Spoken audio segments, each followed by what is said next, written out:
그러면은 이게 지금 제가 중간에 말을 끊어서 죄송합니다. 네네네.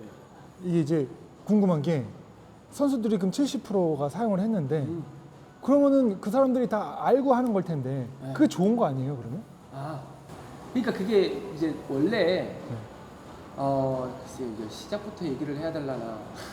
그러니까 선수들 중에서 우리가 얘기하는 힐 스트라이크는 없다고 보셔도 돼요. 우리가 얘기하는 힐 스트라이크는 없습니다. 과도한 힐 스트라이크. 그렇죠. 과도한 힐 스트라이크. 그래서 제가 예전에도 얘기했지만은 네 가지로 구분을 해야 되지 않냐라고 얘기를 했었던 적이 있었거든요. 네 가지? 지금도 그렇게 생각을 하는데 지금 뭐 forefoot, 그다음에 midfoot, 그다음에 힐 스트라이크 보통 이제 이렇게 세 가지로 구분을 하는데 저는 거기에다가 요 각도가 힐 스트라이크보다 훨씬 더 작은 미드풋에 가까운 뒤꿈치가 살짝 먼저 닿는 이걸 풋 앵글이라고 하는데요. 이 풋 앵글이 작은 리얼 풋을 하나 더 추가를 해야 되지 않냐라고 저는 이제 생각을. 리얼이면은 약간 뒤쪽. 그렇지. 하지만 힐은 완전 뒤꿈치니까. 힐 스트라이크는 이제 뒤꿈치가 완전히 먼저 닿는 경우를 이야기를 하는 거고 리얼 풋은 실제로 선수들이 하는 그러니까 미드풋과 거의 비슷하지만 정말 살짝 뒤꿈치가 먼저 닿는 거죠. 근데 실제로 선수들이 구사하는 리얼풋과 미드풋은 실제로 그 운동 역학에서는 차이가 거의 없습니다. 진짜 0.0 몇 미리가 먼저 닿는다 뿐이지 실질적으로 힐이 먼저 닿는다고 해서 어떤 다른 운동 역학점을 보이는 것은 아니거든요. 그러니까 제가 얘기하는 리얼풋과 미드풋은 이제 거의 비슷하다고 볼 수 있어요. 그럼 이제 어쨌든 뛸 때 너무 과도하게 힐로 이렇게 꽝 하고 임팩트만 주는 것만 아니면 그렇죠. 약간 좀 뒤로 떨어지던 아니면 어떻게 뭐 자로 쟀는데 떨어뜨릴 수 없으니까 약간 뒤로 떨어지고 뭐 이렇게 가도 무방하다. 사실은 어떤 몸에 걸리는 그 임팩트 포스는 뭐 별 차이가 없다. 별 차이가 없다. 차이가 없다라는 것이고 네.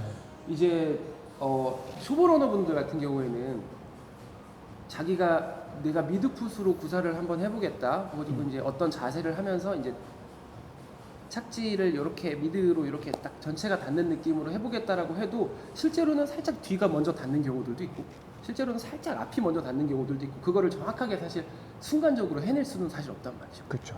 그러니까 결국에 우리가 중요한 거는 자세를 올바르게 가져갔을 때 이제 결과값으로 나오는 사실 착지는 그게 어떤 방향으로 이루어지는 간에 크게 중요하지는 않고 크게 그걸 너무 연연할 필요는 없다. 착지법에 너무 연연할 필요 없다. 그런데 이제 우리가 이제 꼭 이제 기억하셔야 되는 건 이제 힐 스트라이크는 피해야 된다라고 이야기하는 부분이 대부분의 연구들에서도 이제 힐 스트라이크는 아까 말씀드린 대로 뭐 브레이킹 포스든 충격량이든 과도하게 클 수 있기 때문에 그리고 힐 스트라이크 된다는 것 자체가 이미 오버 스트라이드를 어느 정도 시사하고 있는 거기 때문에 그걸 피해야 된다고 얘기를 하는 거고 특히나 이제 초보 러너분들은 걷기의 연장선상으로 뛰기를 하다 보니까 걷기는 자연스럽게 뒤꿈치가 닿고 이렇게 발구름이 일어나는 형태란 말이죠. 근데 그거를 그대로 이제 뛰기에 갖고 와서 탕 찍고 발구름을 구르는 형태로 이제 뛰다 보면 충격량이 커서 부상이 잘 올 수 있다. 오버스트라이드는 결국 이제 발을 뻗어가는 거죠. 그렇죠. 그래서 다리가 와서 몸의 중심으로 내려오면서 스치면서 밀고 나가는 이런 형태가 되어야 되는데 그런 형태의 자세가 만들어질 수 있다면 아주 살짝 뒤, 아주 살짝 앞은 크게 걱정할 만한 어떤 부상률의 차이를 보이지는 않는다. 그렇게 얘기를 드릴 수 있을 것 같고요. 근데 이제 또 여러 연구에서는 또 고고에서도 부상률 차이가 좀 있지 않냐라고 이야기를 하기도 하거든요. 그래서 선수들이 구사하는 미드풋과 아니면 약간의 리얼풋 사이에서도 조금의 차이는 있을 수 있다라고 얘기하는 연구들도 많아요. 그래서 미드풋은 아무래도 미드풋이나 살짝 포어풋 쪽으로 가면 아무래도 아킬레스건이나 종아리 쪽에 조금 더 과부하가 걸릴 가능성이 높다라고 얘기하고요. 살짝 리어풋은 이제 무릎이나 아니면 정강이 쪽으로 관절. 정강이 신스프린트 이런 쪽으로 조금 더 충격이 있지 않을까라고 이렇게 이야기를 하고 있습니다. 지금. 뒤쪽으로 떨어지면 좀 펴져서 이렇게 쿵 찍으면 어쨌든 이런 관절이나 이런 데 좀 무리가 올 수가 있을 수 있다. 그렇죠. 그리고 앞으로 이렇게 떨어져서 이렇게 자꾸 차서 가면 근육이나 인대에 좀 무리가 올 확률이 있다. 종아리 쪽. 종아리 쪽. 실제로 포어풋으로 뛰다가 제가 아킬레스가 한번 다친 적이 있어가지고. 네. 쉽지 않죠. 포어풋으로 뛰면 특히나 이제 아킬레스건이 많이 부담이 올 거라서. 그래서 이게 막 대시하는 경우 있잖아요. 갑자기 100m를 빠르게 질주한다거나 질주하다가 이제 아킬레스나 종아리 다치시는 우리 팀원분들이 조금 계시고, 그 다음에 오버스트라이드를 이렇게 빨리 가야 되니까 뻗은 거예요, 발을. 많이 뻗어서. 그래가지고 무릎이 엄청 안 좋아지셔가지고 용인 저희 팀에 2달 동안 못 나오시는 분이 있습니다. 뭔가 동작이 안 좋은 동작이 커졌을 때 확실히 부상을 당하긴 하더라고요. 네. 그래서 이제 제가 계속 말씀드리는 게 미드풋에 너무 연연하지는 필요는 없다라고 얘기를 물론 하기는 하지만 이제 그 말인즉슨 어떤 달리기 자세 어떤 한 자세에만 집중할 필요는 없다라는 것과 이제 동일어가 되는 거죠 사실은. 그래서 특별히 틀리지 않은 자세에서 올바른 무게중심에 가깝게 떨어지는 올바른 자세에서 나한테 맞는 자세면 충분히 괜찮다라고 얘기를 하지만 또 달리기 코치분들의 입장에서 봤을 때 미드풋을 조금 더 강조하시는 분들의 입장을 제가 이제 생각을 해본다면 네. 그런 러닝의 자세를 가르치는 데 있어서는 초보분들한테는 굉장히 어려운 부분들이 있을 수밖에 없거든요. 왜냐면 걸음에 걷는 거에 대한 습관을 버리고 뭔가 달리기를 새로 가르치는 느낌이 들 수 있기 때문에 근데 그런 입장에서는 이 달리기가 전체적으로 발이 착지하는 느낌을 가져가는 그 워딩, 미드풋이라는 워딩이 사실 초보 러너 입장에서 굉장히 와닿아요. 쉽게 익히기가 좋은 단어라는 뜻이죠. 발을 전체를 닿으면서 뛰는 게 네. 그런 느낌으로 내가 뛰려고 신경을 쓰다 보면은 올바른 자세를 만들어가기 훨씬 쉽다는 거죠.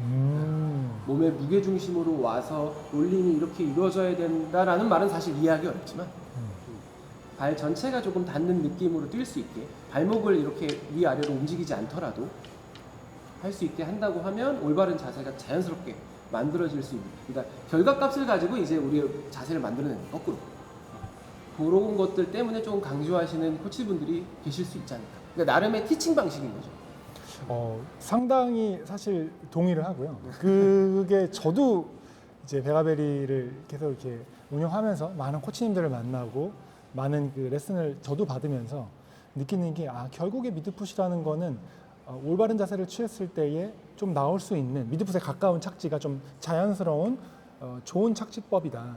그러니까 그렇게 나오는 거죠. 올바른 자세를 취했을 때. 그렇죠. 그러니까 역설적으로 사람들이 미드풋 하면 안 다치는구나 라고 생각을 할 수 있는 거고, 그래서 미드풋이 좋은 착지법이다 라고 거꾸로 생각을 하는 거죠. 사실은 이거는 결과값인 건데. 그렇죠. 그래서 선생님 말씀하신 것처럼 미드풋 하면 안 다친다, 그 미드풋 해야 된다, 어떻게 보면은 이제 거꾸로 얘기한 느낌이기는 해요. 네, 그래서 결과값을 잘 내면 좋다 그런 얘기인 거죠. 그래서 선생님이 또 이렇게 말씀해 주시니까 제가 이해한 게 맞구나 이런 좀 생각이 드네요. 네. 선생님은 어떤 착지법을 구사하시죠? 저는 배우지 않고 처음에 달리기를 시작했기 때문에 힐스트라이크였어요. 힐스트라이크였고 뒤꿈치에 쿠션을 이용해서 달려야 된다고 생각을 했었던 사람이기 때문에 러닝화 뒤꿈치에 쿠션을 이용해서 그래서 푹신하게 이렇게 떨어지면서 이렇게 발을 굴러야 된다라고 생각을 하고 처음에 뛰었었어요. 그렇게 뛰었었고 특히나 속도가 빨라지면 더 뒤꿈치로 이렇게 해서 뛰었었던 경향이 있었고 그래서 신스프린트랑 무릎이랑 여러 부상들을 많이 겪고 나서 이제 조금 케이던스와 그다음에 이제 무게 중심에 가깝게 떨어지는 그런 보폭들을 생각하면서 이제 주법을 바꾸다 보니 지금은 미드풋이거나 혹은 아주 살짝 위어풋 정도로 지금 뛰고 있는 것 같습니다. 부상은 없으세요? 지금은 네, 크게 부상은 지금은 없는 상태. 없는 상태로 뛰고 있고요. 네. 그래서 많이 뛰어보신 분들은 사실은 이게 크게 이렇게 논쟁거리가 본인이 몸으로 많이 겪어보신 분들은 그렇게 중요하게 생각을 안 하고 계시지 않을까 싶어요. 제 생각에. 왜냐하면 사실 뛸 때도 본인이 느끼기 어렵거든요. 내가 진짜 정확히 미드풋인지 알 수 없죠. 알 수 없죠. 그리고 걸음걸음마다도 틀릴 겁니다. 걸음걸음마다도 살짝 달라질 수 있고 그러기 때문에 왼발하고 오른발 틀린 경우도 그렇죠. 많아요. 왼발하고 오른발 틀리고 그리고 뭐 말씀하시는 뭐 오르막 내리막이 그럴 때도 미드풋을 해야 되냐 전혀 그런 거는 아예 접근 방식 자체가 틀린 거죠. 그런 것은 중요하지 않습니다. 그런 건 중요하지 않고 내가 올바른 자세를 취했을 때 어떤 착지가 보통은 이루어지더라라는 얘기를 지금 하는 것이고 그리고 이제 힐 스트라이크만 아니면 미드풋이나 리어풋에서의 큰 부상률의 어떤 유의미한 차이는 사실은 우리가 초보 러너 혹은 이제 취미 러너 입장에서는 크게 고려할 만한 사항은 아니다 이렇게 생각하셔도 됩니다. 결론이 딱 나서 너무 좋습니다. 그러면은 포어풋은요? 포어풋도 앞꿈치로 이렇게 뛰면 뭔가 그 느낌도 가볍고 좀 잘 뛰는 느낌 가고 처음에는 그러니까 포어풋도 단거리 러닝을 하기 위한 포어풋은 자연스럽게 아까 얘기한 리어풋도 풋 앵글이 작다고 말씀드렸던 것처럼 포어풋도 풋 앵글이 굉장히 작아야지 정상적으로 이루어지는 포어풋입니다. 닿고 뒤꿈치가 닿으면서 다시 이제 튕겨져 나가는 형태로 이루어져야 되는데 이게 너무 과해서 마치 힐 스트라이크의 반대처럼 뒤꿈치가 닿지 않고 뛰게 되면은 오래 달리기에는 맞지 않는 형태일 수밖에 없는 거죠. 아마 뭐 혹시라도 해보시면 아실 겁니다. 이게 종아리가 견디기 어려워요. 아킬레스건이 버텨내기 힘듭니다. 그래서 부상이 올 수밖에 없고 그렇기 때문에 그런 것들도 본인이 좀 주의해서 그리고 실제로 아주 빠른 속도가 아니라고 한다면 포얼풋을 내가 한다는 건 내가 일부러 발목을 내리고 있다는 얘기거든요. 네. 힘으로. 네. 그러니까 자연스러운 사실 러닝이 되고 있지 않다는 얘기죠. 진짜로. 포인트 다운을 이렇게 해가지고 이렇게 그렇죠. 찝는 거니까. 내가 발목에 힘을 줘서 일부러 지금 내리고 있다는 얘기가 되다 보니까 사실 자연스러운 러닝의 어떤 롤링이 아니라는 얘기죠. 오케이. 그러면 딱 결론이 깔끔한 것 같아요. 오늘 제가 이해한 거는 그러면 내 몸의 중심에 좀 가깝게 내 몸에 가깝게 착지를 자연스럽게 하면 살짝 뒤로 좀 떨어지던 살짝 앞으로 이렇게 가던 크게 지장이 없다. 네, 이게 뭐 유의미한 어떤 그 충격의 변화량은 찾아보기 어렵다. 네. 논문 기반으로 봤을 때. 그렇죠. 아. 그러니까 이렇게 생각하시면 돼요. 다리가 와서 어쨌든 발이 이렇게 와서 땅을 딛고 지나가잖아요. 네. 근데 발이 와서 땅을 딛는 순간에 어쨌든 우리 몸의 체중이 한번 쾅 실리게 되는 순간이 있단 말이죠. 네. 그게 이제 보통 몸의 가장 중심에서 이루어져야 우리가 충격량이 작다라고 얘기를 하는 건데 그 처음에 미드풋으로 닿든 처음에 약간 포어풋으로 닿든 리어풋으로 닿든 어쨌든 와가지고 눌리게 되는 순간만 같으면 되는 거거든요. 살짝 먼저 닿아도 어쨌든 눌릴 때는 다 같이 눌리면 되는 거니까. 아하. 그래서 살짝 어디가 먼저 닿았어도 어쨌든 실리지 않은 상태에서는 의미가 없습니다. 땅에 살짝 닿아도 어쨌든 실리게 되는 순간에만 몸의 중심에서 발이 전체적으로 이제 닿아주면 되는 거예요. 그래서 선수들이 약간 뒤꿈치 착지하시는 분도 리어로 뛰시는 분도 워낙 이 속도가 짧으니까 그렇죠, 짧고. 사실은 힘을 진짜 선생님 말대로 이렇게 딱 받을 때는 받을 때 거의 뭐 전체로 그냥 받는 느낌이네요. 그렇죠. 그래서 실제로 선수들이 보면 리어풋이 제일 많고 그것도 아주 미세하게 봤을 때 이게 그냥 대충 보면 미드풋처럼 보이지만 아주 미세하게 봤을 때는 살짝 리어가 먼저 혹은 살짝 포어가 먼저 근데 그게 그렇게 큰 의미를 가지고 있지 않다. 그거보다는 꾸준히 훈련을 열심히 하는 게 올바른 자세로 올바른 자세로 꾸준히 훈련을 해주시는 게 중요하고 네 그렇게 볼 수 있겠습니다. 사실 그런 것 같아요. 이제 저도 배우면서 느끼는 건데 특히 우리나라 분들이 이제 그런 어떤 주제가 있으면 이게 옳다 그르다 이런 거에 대해서 토론하는 거를 토론이 좀 뜨거운 것 같아요. 네. 그렇죠. 그래서 과격하게 뜨거워지죠. 네, 우리나라 좀 과격하게 뜨거워지는 경향이 있지 않나? 그래서 그러니까 이제 그게 핫 토픽이 됐고 그러면서 점점 이제 이분법으로 나뉘면서 어떤 분들은 무조건 미드풋으로만 해야지 안 다친다. 어떤 분들은 과학적 근거가 없다 그런 얘기는 그거보다 중요한 거는 어디다 착지하느냐가 더 중요하다. 그러면서 이제 요즘은 사실 선생님이 말씀하신 대로 조금씩 좀 이렇게 올바른 그 답으로 귀결되고 있지 않나. 질량 중심에 내 몸에 가까운 곳에 착지하는 것이 중요하다. 그러면은 그 떨어뜨릴 때 발목에 힘은 좀 이렇게 풀고 있어야겠네요. 너무 이렇게 힘을 주기보다. 그렇죠. 발목에는 착지할 때 우리가 착지를 버텨내는 그 서스펜션 역할의 힘만 사실 들어가야지 발목에 힘이 과도하게 들어가 있으면 당연히 안 돼요. 에어 포지션이라 그러죠. 발이 이렇게 떠 있을 때 그때는 좀 힘을 좀 풀고 있어도 되지만 그렇죠. 바닥에 닿을 때만 필요한 힘만 이렇게 딱 자동적으로 주면 뭐 그렇게 하는 게 좋다. 네. 알겠습니다.